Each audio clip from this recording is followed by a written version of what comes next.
Hey guys, what is up? This is a video that I released around about mid-December 2020, so heading into 2021, and it was just some sort of musings and things I'd been thinking about and had learnt over the years.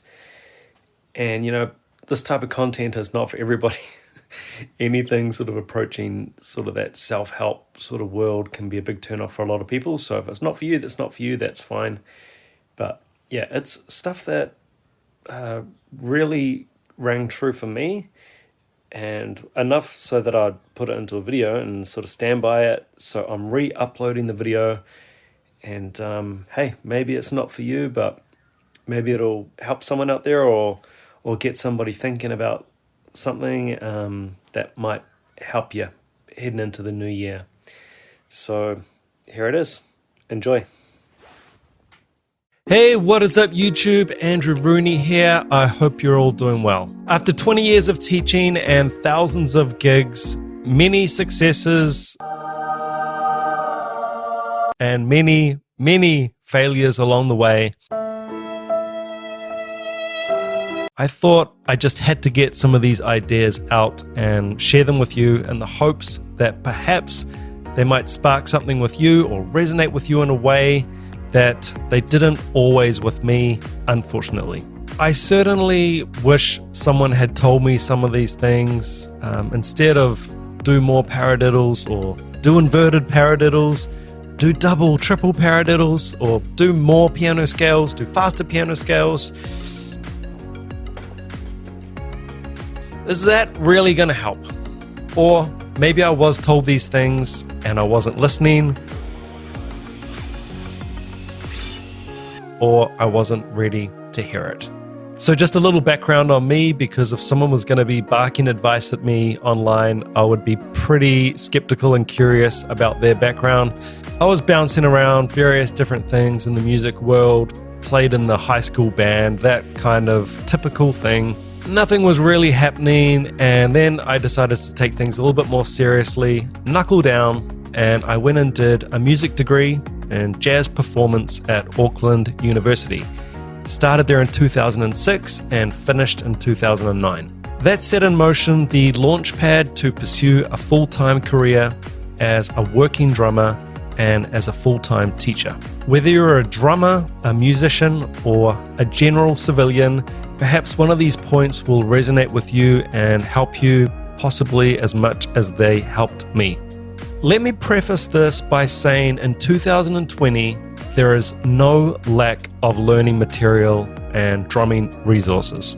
There is, of course, the historic back catalogue of classic texts like Stick Control and Syncopation for the Modern Drummer, compounded with hundreds, perhaps thousands of books following that, and into the relatively modern age of streaming and downloadable content with incredible resources like Drumeo and Mike'sLessons.com. The problem now has really changed. There is an overabundance of information and material, and as Jared Falk very correctly pointed out on my podcast, you cannot do everything on Drumeo ever in 100 lifetimes. So what do you do? How do you decide what is important and what is relevant and let everything else just go on by? The very first thing I would ask a student or someone who reaches out to me and is confused or really inspired and really wants to go for it. And it's the first thing I would encourage you to ask yourself. What is the goal?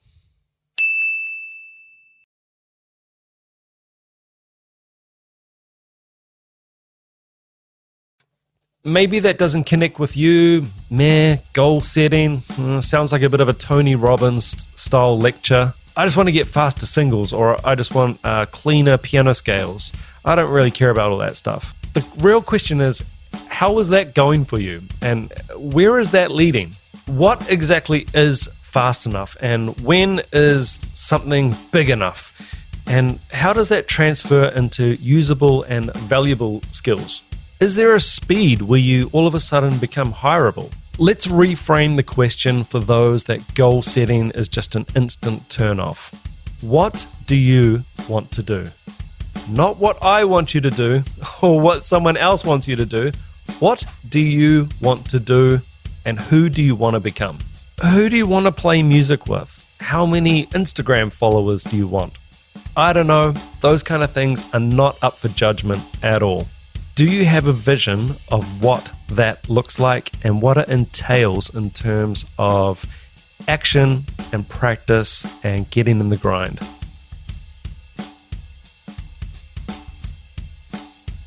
Setting goals is something that I've always found very difficult. I always had a lot of self-limiting beliefs like, oh, that'd be really great, but obviously it's not going to happen, or let's write this goal down, but I feel a bit silly writing it down because I don't actually think it's going to happen. You can start getting into some really dangerous self-talk like, let's just be a bit more realistic, or let's not dream too big. All of that negative self-talk is completely useless, and as Henry Ford correctly said, whether you think you can or think you can't, you are right.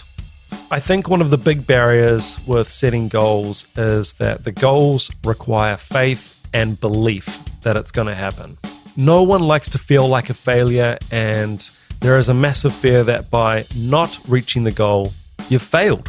I believe that a leap of faith, writing down and believing in the outcome of these goals could be the single biggest move you make in your career. Dream big, decide what you want, write it down, make the decision, believe in it with 100% faith, take action towards it, it'll happen. Number 2 point today, and it's a big one that I see all too often, and I've been a victim of it as well, is staying inside your comfort zone.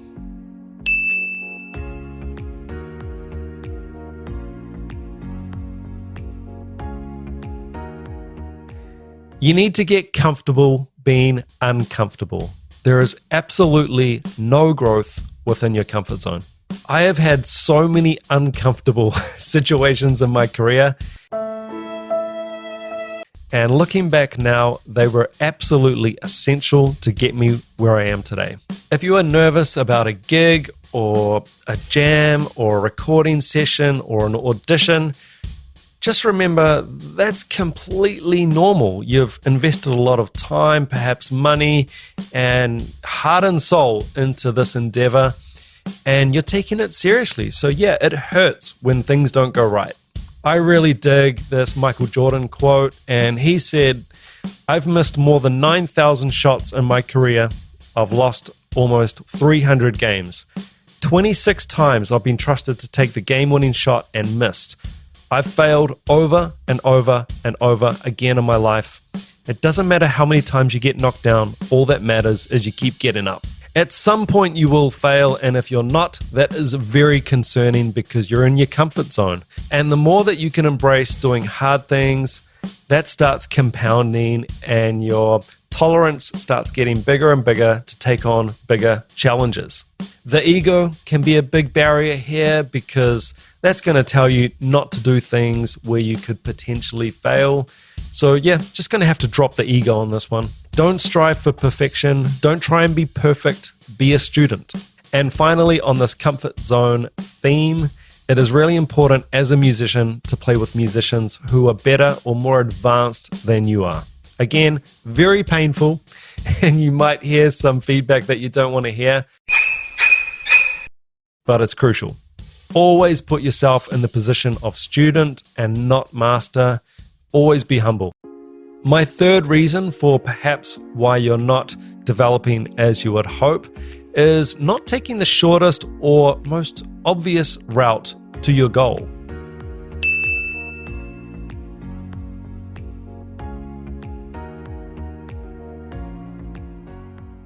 This one seems so obvious to me now, but it wasn't always that way. I get bombarded with emails and questions and texts from students and all kinds of people about career advice.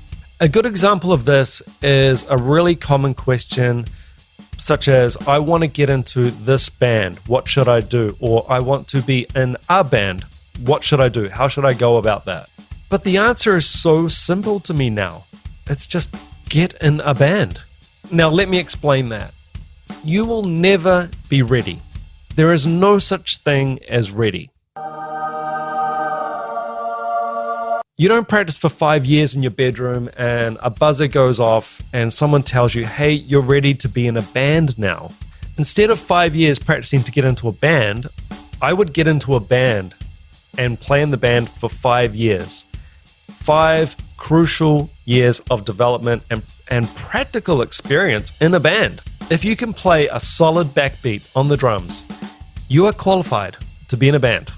It may not be a world famous band or a really advanced band, but hey, don't wait to be ready to be in a band. Let's take another really common example. I want to make a living as a working covers musician. I want this to be my career. I want 4 or 5 high-paying gigs a week to support a family, and I want to be doing it with the best covers musicians in town. So we all have finite time. In this case, do you think it's smart to work all day on your rudiments, left foot clave, and working through a drum independence book? No, your time will be better spent specifically working towards the goal. What are the priorities for a working covers musician? Big repertoire of top 40 songs that you know back to front. Reliable transport, solid gear, people skills, getting to know and getting the respect of the top covers musicians in your town. And again, this is not done in a practice room. In this case, it's done with a practical skill set and people skills. I would go for killer time, meticulous song structure knowledge, best in the band, maybe a copy of How to Win Friends and Influence People. You can't do everything in music. Do you? Focus on what you want with laser-like precision and don't chase shiny objects. My 4th reason as to why perhaps you're not improving as you'd like.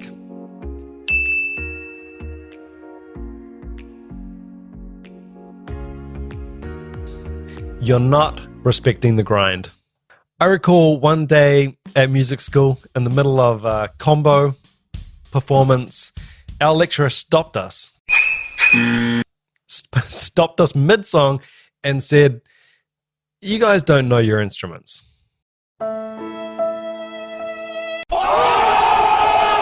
Harsh words, especially for second-year jazz students with big egos. The fact that I still remember that bone-chilling and confrontational moment is testament to the fact that it was true. Don't let your ego get in the way of honest feedback from a trusted source. I want to tell you about a piece of advice that I got from a friend when I was starting out. I was desperate to get in the scene and start gigging. And he just told me point blank, you need mileage. And I kind of stopped and well, first of all, I didn't know what mileage was. And he clarified it for me by saying, do 200 gigs and come back to me. At that stage, I didn't even know 200 gigs was possible. I thought that was like a lifetime amount of gigs, perhaps. But as it turned out, he nailed it. And again, I'm going to keep coming back to this. He said, don't practice 200 times. Do 200 gigs. Very different thing. 200 practice sessions is not relevant to the goal I had. 200 gigs is. Setting a goal like playing 200 gigs when you had only played 9 or 10 like I had at that point, welcome to the grind. Now let's say your goal is very different. Perhaps you don't want a gig. Absolutely fine. Perhaps you want to be the king of Instagram. Do 200 Instagram videos. It's very simplistic advice, but it works. Mileage, there is no substitute for it. All right, 5th reason why things might not be going well, you're getting bad advice.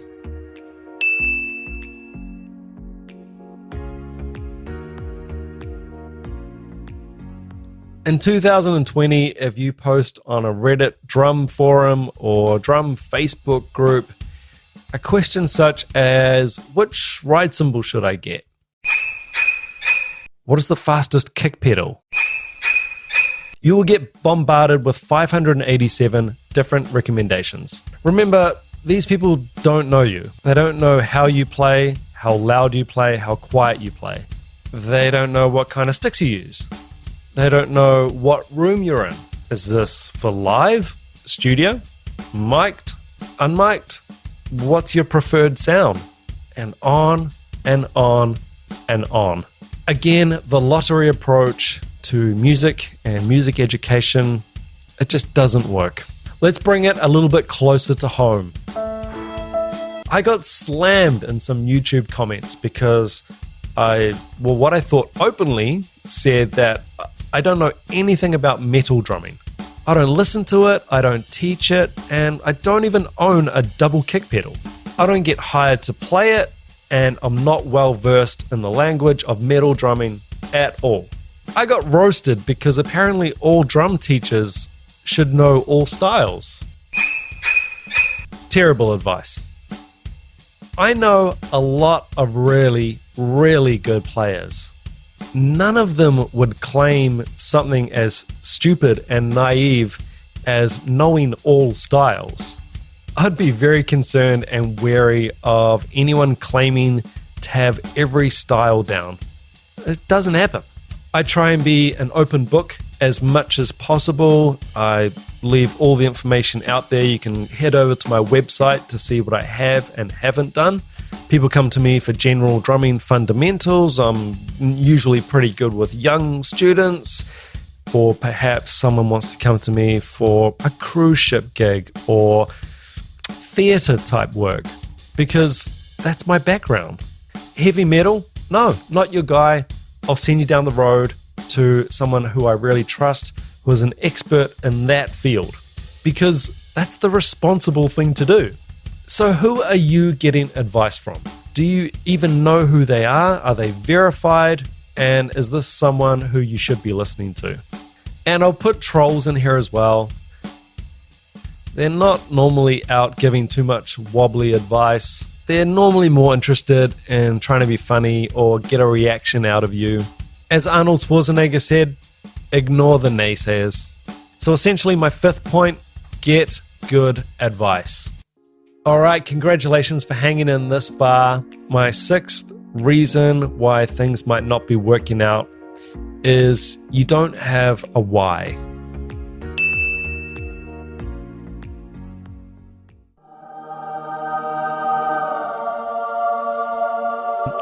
I can guarantee if you asked 20 instrument owners, why do you play? 19 of them are going to say, I don't know, or it's fun, or I like it. Now, those aren't at all necessarily bad reasons to play an instrument. It's just that they aren't great either. I'm assuming if you've clicked on this video, you want to progress. So those answers just don't cut it. They sound weak and non-committal to me as a drum teacher. So what? As soon as it's not fun and something gets a little bit too hard, you just put your sticks down and start playing hockey? This again plays back into my first point of goal setting and having a clear vision in your mind of what you want to do and how you're going to get there. Remember, we're talking about people who want to smash through their current barriers and get to the next level. 7 or 8 year old student who's just starting out on the drums, no, that's all about fun, of course. If you can tap into your personal why, you can unlock real passion and discipline. You don't need discipline when things are going well and you're all fired up. The why kicks in when things aren't going well. A strong why will get you through when a really good bass player chews you out at a gig, your music teacher says that you constantly rush, or you fail that audition. I'll share with you my why when I went to jazz school. Basically, I had a burn the boats approach. I had nothing else to go back to. I had been working at a dead-end job and there was no way I was going back. So that was my why, and it was pretty powerful for me. I just always felt at my 9 to 5 that I had better potential than this and I want to be doing music. So I just had to take that leap. Now, quitting my job, that was not an easy decision, and a lot of people thought I was absolutely out of my mind. You know, in mid-20s, going to uni to study music, what are you doing? There's no jobs in music, there's no money. So people were just coming at me with, what, you want to be a musician? You need to get real and stop dreaming. So I'd offer to you, don't stop dreaming. Find a why. And when you have your why, there is your way. Motivation and inspiration are fleeting. They come and go like the tides. You can't always rely on them. However, motivation and inspiration combined with an unshakable why is absolutely unstoppable. Combine that with taking positive and practical action and a mindset of failing until you succeed. No one can stop you. All right, we're almost there. Number 7 is going to be a really quick one, and that is just you need to improve your circle.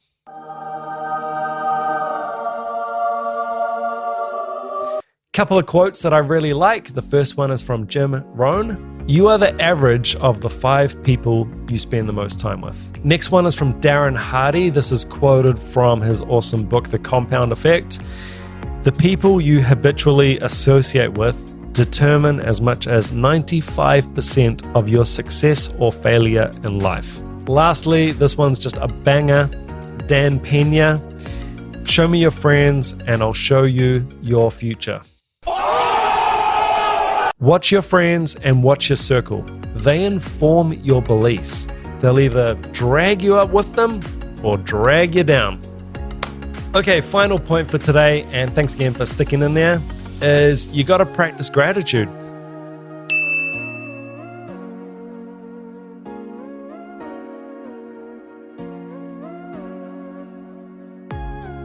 This one might seem completely unrelated. I didn't get this thing for the longest time.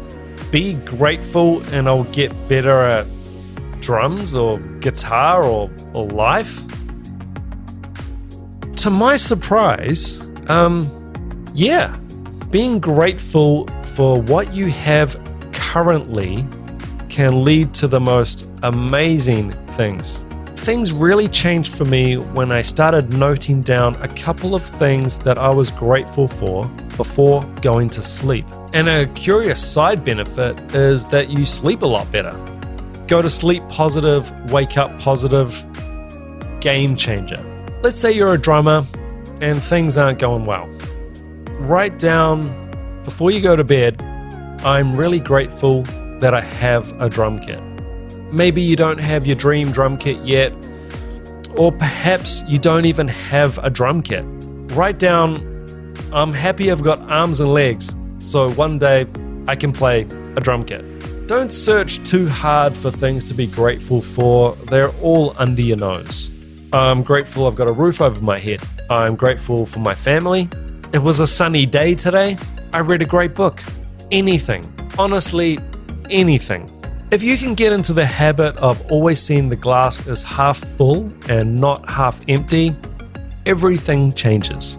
Do this day after day, and the positivity and the gratitude starts playing into everything that you do and everything that you experience.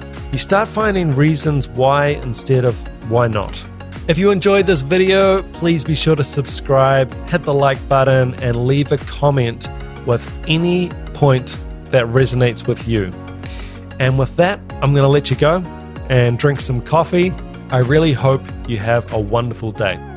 All right, ciao for now.